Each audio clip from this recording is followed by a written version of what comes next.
खूप खूप शुभेच्छा. शुभेच्छा. आता मराठीमध्ये बोललो. माय बेस्ट विशेस टू. बघा, सगळीकडे बिलामध्ये जे आहे आणि ज्या प्रकारे माननीय प्रधानमंत्री नरेंद्र मोदीजी आणि त्याचबरोबर अमित शहाजी गृहमंत्री ज्यांनी हे बिल प्रपोज केलेलं आहे, पायलट केलेलं आहे, त्यांनी काल सभागृहामध्ये याचा फॉर्म्युला काय आहे तो स्पष्टपणे सगळ्या सभागृहाच्या समोर देशाच्या समोर मांडलेला आहे की प्रत्येक राज्यामध्ये जे आहे 50%च्या हिशोबाने जे आहे हे 50% सीट्स जे आहेत हे जास्त वाढणार आहेत.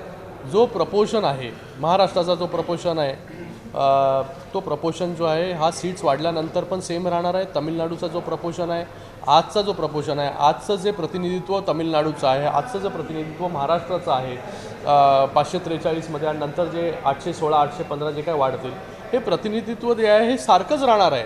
तर त्याच्यामध्ये दिशाभूल करण्याचं काम जे आहे नॉर्थ साऊथ डिवाईड करण्याचं काम जे आहे हे विरोधकांकडून ह्या ठिकाणी चालू आहे. जेवढ्या जागा महाराष्ट्रामध्ये वाढणार 48 आहेत 48च्या 72 होणार. जो प्रपोर्शन आज आहे 543मध्ये तोच प्रपोर्शन जो आहे हा रिप्रेझेंटेशन जे आहे हे 816 झाल्यानंतर राहणार आहे. तेच तमिळनाडू तेच केरला तेच ओडिसा तेच मध्य प्रदेश तेच UP असंच राहणार आहे. 2/3 मतं पडण्यासाठी अजून सुद्धा सत्ताधाऱ्यांना म्हणजे की एनडीएला आणखी काही मताची गरज आहे. 63 मतं साधारणतः. तुम्हाला वाटतं का की विरोधकातली काही मतं जे आहेत ते तुमच्या बाजूने येतील? बघा, मला वाटतं आता 4:30ला मतदान होणार आहे आणि काल माननीय प्रधानमंत्री मोदयांनी आणि त्याचबरोबर गृहमंत्र्यांनी जे विश्लेषणपूर्वक भाषण जे केलेलं आहे जे सगळ्यांना सांगितलेलं आहे की वुमन रिझर्वेशन हे ऑलरेडी जे आहे 2023मध्ये देखील सगळ्यांनी समर्थन त्याला दिलेलं आहे आणि आज देखील तो ऐतिहासिक दिवस आहे की जिथे महिलांना जे आहे 33% आरक्षण आजपर्यंत आपण जे आहे ते त्या आरक्षणाच्या मुद्द्यावरती जे आहे ते राजकारण करत आलेलो आहे. पण आज खऱ्या अर्थाने जर आरक्षण आपल्याला द्यायचं असेल तर विरोधकांना देखील जे आहे या मतदानामध्ये सहभागी होऊन या बिलला जे आहे हे सपोर्ट करावंच लागेल. काल आपण बघितलं फ्लोर ऑफ द हाऊसमध्ये अरविंद सावंत यांनी हे सांगितलं की BJP म्हणा किंवा केंद्र सरकारच्या ज्या पार्टीज आहेत हे सगळे आरक्षणबद्दल बोलत आहेत मात्र सुरक्षेबद्दल क्वेश्चन मार्क आहेत. आणि ब्रिजभूषण सिंगचं नाव घेतलं आणि वेगळ्या वेगळ्या अशा उदाहरणं आहेत. तेव्हा त्यांनी जे नाव घेतलं त्याच्यासमोर नंतर त्यांना रिॲक्ट पण लोक झाली. मला वाटतं टॉपिकपासून डिव्हिएट होणं आणि यांनी स्वतः आत्मपरीक्षण केलं पाहिजे की जेव्हा महाराष्ट्रामध्ये महाविकास आघाडी सरकार होतं जेव्हा मुख्यमंत्री कोण होते तेव्हा त्यावेळेस जे आहे हे महिलांवरती किती अत्याचार झाले किती त्याच्यावरती ॲट्रॉसिटीज झाल्या या देखील त्याचा देखील जर काढला डेटा आणि कम्पेअर केला तर त्यांना त्यांचं उत्तर जे आहे ते तिथेच मिळेल.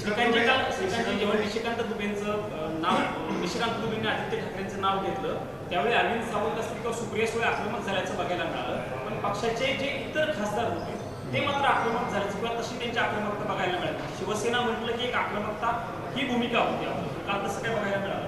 तर मला वाटतं चुकीच्या माणसाला तुम्ही प्रश्न विचारता त्यांच्या लोकांना विचारलं पाहिजे. काढला गेलेला नाहीये. त्यांनी फोन करून निरोप दिले व्हीप काढला नाहीये. शरद पवारांच्या पक्षाने व्हीप काढलाय पण विरोधात मतदान मला वाटत नाही सगळ्याच पक्षांनी जो आहे हा व्हीप या ठिकाणी काढलेला आहे. सगळ्याच पक्षांनी व्हीप काढलेला असेल.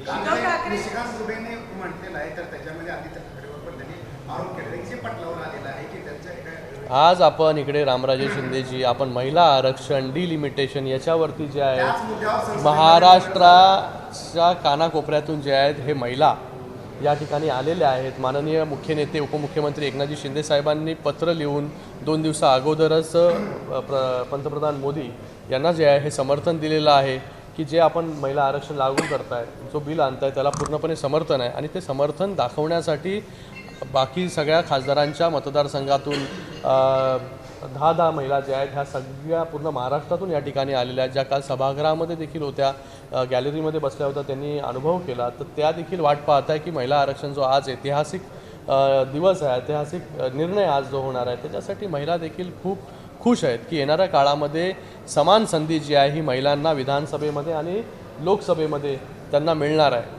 तर मला वाटतं आज आपण त्या विषयावरती बोललं पाहिजे. उद्धव ठाकरे विधान परिषदेवर येणार का प्रश्न जो आहे तो विचारला जातो आणि तो प्रश्नचिन्ह आहे. काँग्रेस त्यांना सपोर्ट करणार की नाही हा सुद्धा एक उमेदवार देणार का त्यांच्यावर.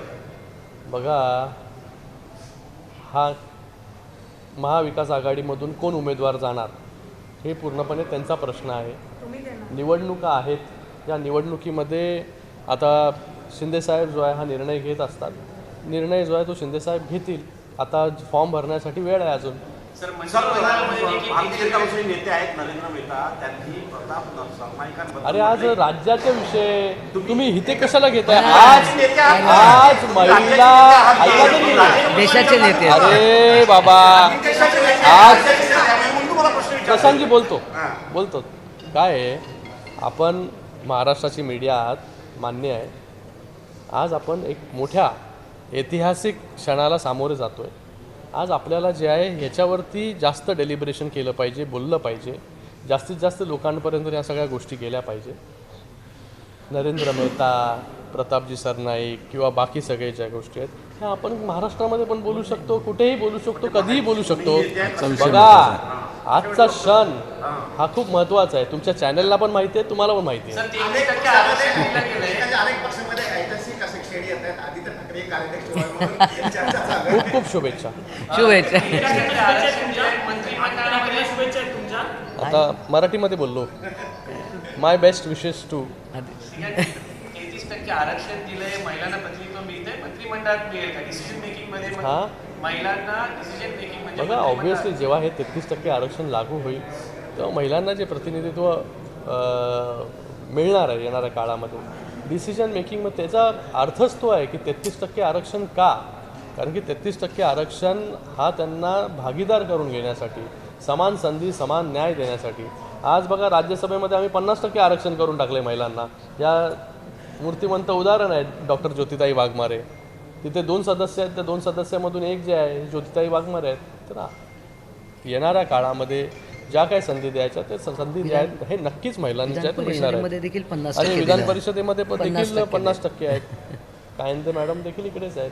आम्ही बघा 33% क्रॉस करून 50% झालोय. आता विधान परिषदेच्या तुम्हाला 2 जागा मिळतात, तिथेही महिलांना 50% आरक्षण आम्हाला बघायला मिळणार आहे 2 मध्ये. बघा काही होऊ शकतं. आता जेव्हा शिंदेसाहेब निर्णय घेतील तेव्हा जातीचा, कुठल्या धर्माचा किंवा कोण असं सगळं निर्णय घेत नाही. ज्याच्या कॅलिबर आहे त्याच्या कॅलिबरनुसार जो आहे त्याच्यानुसार जे आहे ते निर्णय जे आहे ते येणाऱ्या काळामध्ये घेऊ. महिला आरक्षण का नकोय? कारण वेगवेगळी कारणं काढली जातात. सेन्सस 2011चा का घेतला, लेटेस्ट का सेन्सस घेतला नाही, का सेन्सस का घेतला नाही, ओबीसीवर अन्याय होतोय. नेमकं ऑपोजिशन हे मुद्दे का करते का? ऑपोजिशनला महिला आरक्षण कधी पास करायचंच नव्हतं. तुम्ही जर मागे गेलात इतिहासामध्ये तर ह्यांचं जेव्हा सरकार होतं तेव्हा महिला आरक्षणाचा बिल फाडून कोणी फेकून टाकला होता, तेव्हा त्याच्यावरती राजकारण कोणी केलं होतं. हे जर आपण पाहिलं तर ते काँग्रेसने केलं आहे. गेले अनेक वर्ष फक्त महिला आरक्षण मिळाला पाहिजे याच्यावरती राजकारण करण्यात गेलं. त्याला सत्यात उतरवण्याचं काम जे आहे नरेंद्र मोदीजींनी केलं. 2023मध्ये ऑलरेडी बिल जे आहे हे पास झालं आणि आता त्याच्यामध्ये संशोधन आणून जो आहे तो बिल अजून कसा स्ट्रॉंग होईल याच्यासाठी सरकार इकडे काम करतं. एकीकडे महिला आरक्षणाची चर्चा सुरू आहे, पण राज्यातली केंद्रातली सरकार रात्री 2023 मध्ये जे महिला आरक्षणाचं विधेयक पारित झालं होतं ते पारित करतं, ते लागू करतं आणि दुसरीकडे एकीकडे चर्चा करते. की याला कसं बघता आपण? 2023मध्ये कायदा जो आहे हा सर्वानुमते सभागृहामध्ये ऑलरेडी पास झालेला आहे. त्याच्यामध्ये सर्व पक्षांनी त्याला समर्थन दाखवलेलं आहे. तर तो ऑलरेडी गॅजेट काय तो तर बघा बिल जेव्हा पास होतो तेव्हा जे आहे हे तो लागू करण्यासाठी करायचाच असतो आपल्याला. सरकारने जे आहे हे काल नोटिफिकेशन काढून त्याला लागू केलेलं आहे. त्याच्यामध्ये गैर काय आहे? आमचं इंटेन्शन जे आहे हे पूर्णपणे प्युअर आहे. इंटेन्शन व्हेरी स्ट्रॉंग की महिला आरक्षण जे आहे हे सरकारला द्यायचंच आहे. त्याच्यासाठी गॅजेट जे नोटिफिकेशन रात्री निघालं त्याच्यातून सरकारची भावना काय आहे महिलांच्या प्रती हे फक्त आज जे आम्ही आणतोय बिल डिलिमिटेशन, लोकांना वाटतंय की तिन्ही बिल एकत्र आणले तर हा पास होणार, नाही पास होणार. पण काल नोटिफिकेशन काढून सरकारने दाखवून दिलं की कुठल्याही परिस्थितीमध्ये जे आहे महिलांना आरक्षण हे मिळालंच पाहिजे. अपोजिशन जर आज ॲबसेंट आहे तर वेस्ट बेंगॉलचे इलेक्शन्स आहेत आणि TMC सारख्या ज्या पार्टीज आहेत ते ॲबसेंट राहणार आहेत आणि मुद्दामून वेळ सिलेक्ट केली गेली आहे सरकारकडून सो दॅट अपोजिशनमध्ये मायनस राहावं. हे अपोजिशन आज सभागृहामध्ये मला वाटतं सगळ्या पक्षांनी व्हीप दिलेला आहे. सगळ्या पक्षाचे खासदार जे आहे ते उपस्थित राहतील, विरोधी पक्षाचे देखील. मतदार आम्ही जेव्हा चर्चा करतो, अनेक नेत्यांच्या मनामध्ये ही भीती आहे, मोठे मोठे नेते, की महिला आरक्षण लागू झालं आणि नेमकं त्यांच्या जागेवर जर महिला आरक्षण जर आलं तर त्यांची जी सीट आहे ती धोक्यात येईल, ती महिलेकडे जाईल. त्यामुळे अनेक खासगीमध्ये बोलताना अनेक नेते त्यांच्या मनामध्ये भीती निर्माण झालेली आहे, विशेष करून ऑपोजिशनमध्ये. आता त्यांच्या मनामध्ये भीती निर्माण होणं साहजिक आहे, पण सरकारचं इंटेन्शन, मी सरकारबद्दल बोलू शकतो, सरकारचं इंटेन्शन हे पूर्णपणे प्युअर आहे. सरकारला जे आहे महिला आरक्षण पास करायचंच आहे. आम्हाला कुठलीच भीती जी नाही आहे. आम्हाला आमच्या बहिणी पुढे कशा येतील याच्यासाठी आम्ही काम करतो आहे. माननीय उपमुख्यमंत्री एकनाथजी शिंदेसाहेब जेव्हा मुख्यमंत्री होते तेव्हा लाडकी बहीण योजनेसारखी योजना पहिल्यांदा महाराष्ट्रामध्ये एवढ्या मोठ्या प्रमाणामध्ये राबवली गेली आणि बहिणींनी जे आहे भरभरून प्रेम जे आहे हे सरकारवरती केलं, शिंदेसाहेबांवरती केलं. पुढे देखील बहिणी पुढे आल्या पाहिजे ह्याच्यासाठी आमचं काम जे आहे ते सुरू असेल. मतदारसंघ पुनर्रचनेमध्ये मित्रपक्षांना देखील धोका आहे असं एका खासदारांनी बोलताना सांगितलं. तुम्ही मित्रपक्ष आहात, पुण्यामध्ये अजित पवारांबाबत जे काही झालं ते त्यांनी सांगितलं. तुम्हाला काय वाटतं की मतदारसंघ पुनर्रचनेमध्ये तुम्हाला देखील अडचणी निर्माण होऊ शकतात? बघा, या सगळ्या जर आणि तरच्या गोष्टी आहेत आणि टेक्निकल गोष्टी आहेत. जेव्हा या मतदारसंघांचं पुनर्रचना होणार त्याच्यामध्ये जे आहे सगळ्या पार्टीजचे प्रतिनिधित्व जे आहे प्रतिनिधी करणार आहेत आणि मला वाटतं हा टेक्निकल विषय आहे. याच्यामध्ये कोणाला जसं पाहिजे तसं सगळ्या गोष्टी होत नसतात. याच्यामध्ये टेक्निकल असतात, रूल्स असतात, ते रूल्स जे आहेत ते फॉलो करावे लागतात आणि त्याच्यानंतर या सगळ्या गोष्टी होत असतात. सर, सरकारने पूर्वी बैठका घेतल्या, सर्व पक्षीय नेते त्याला उपस्थित होते, तुम्ही एका पक्षाचे गटनेते म्हणून उपस्थित होतात. तुम्हाला वाटतं का की तुमच्या एकूण बैठकांच्या पार्श्वभूमीवर विरोधी पक्षाचे नेते तुमच्या बाजूने मतदान करतील? कारण पूर्वी तुम्ही खूप चर्चा त्याच्यावर केली. बघा, सगळ्यांना सगळ्या गोष्टी आता स्पष्ट आहेत. भरपूर वेळा बैठका झाल्या, भरपूर वेळा ऑपोजिशन असेल किंवा सत्ताधारी असेल हे सगळ्यांना बोलून जे आहे डेलिब्रेशन करण्यात आलेलं आहे डिटेलमध्ये. कशाप्रकारे जागा वाढणार आहेत, कुठला फॉर्म्युला, हा फॉर्म्युला जो आहे हा 50%चा का ठरवला, 2011चा का आपण ठरवतो आहे, 2026मध्ये जे आता डिलिमिटेड म्हणजे सेन्ससचं चालू आहे त्याला किती वेळ लागणार आहे, त्याला का डिले होतो आहे, या सगळ्या गोष्टी ज्या आहे सरकारच्या माध्यमाने विरोधकांना देखील सांगण्यात आलेल्या आहेत. विरोधक हुशार आहेत, विरोधकांना सगळं माहिती आहे. फक्त रामराजेजींनी जे सांगितलं की काही लोकांना जे आहे हे भीती आहे की आमची जागा जी आहे ही त्या ठिकाणी रिझर्व होऊन ती जागा जाऊ शकते, त्याच्यामुळे जे आहे आज नॉर्थ साऊथ डिवाईड करून टेक्निकल विषयांवरती लोकांची दिशाभूल करण्याचं काम जे आहे ते त्या ठिकाणी चालू आहे. पण आम्हाला पूर्णपणे कॉन्फिडन्स आहे की आज 4 वाजता जो आहे हा महिला आरक्षण जो बिल आहे हा सर्वानुमते जो आहे हा पास होईल. ठीक है, धन्यवाद. हो गया. जानना चाहेंगे आज बिल पास होगा या नहीं? कल लिटमस टेस्ट तो केंद्र सरकार ने पास की. देखिए, कल मेजॉरिटी के साथ डिस्कशन शुरू हुआ और आज 4 बजे इस महिला आरक्षण विधेयक पर वोटिंग होनी है और मुझे लगता है कि कल माननीय प्रधानमंत्री नरेंद्र मोदी जी और उसी के साथ में गृह मंत्री अमित शाह जी, इन्होंने ये बिल क्यों लाया गया है, इसकी क्या क्या टेक्निकलिटी है, वो सभी बताने का काम यहाँ पर किया. और उसके पहले भी बहुत सारा डेलिब्रेशन इसके ऊपर हुआ है. ऑपोजिशन पार्टीज़ को बुलाया गया है. हम ये डिलिमिटेशन क्यों कर रहे हैं, हम महिला आरक्षण क्यों ला रहे हैं, इसके ऊपर कोई भी राजनीति सरकार को नहीं करनी है. सरकार ने 2024 में लोगों को वचन दिया था कि आने वाले समय में 2023 में वचन दिया था कि आने वाले समय में महिला आरक्षण जो है लागू होगा. उसको लागू करने का काम सरकार के माध्यम से हो रहा है और मुझे पूरा विश्वास है पूर्ण बहुमत के साथ आज महिला आरक्षण बिल इस सभागृह में पारित होगा. अपोजिशन कहती है नॉर्थ वर्सेस साउथ का डिवीजन होगा.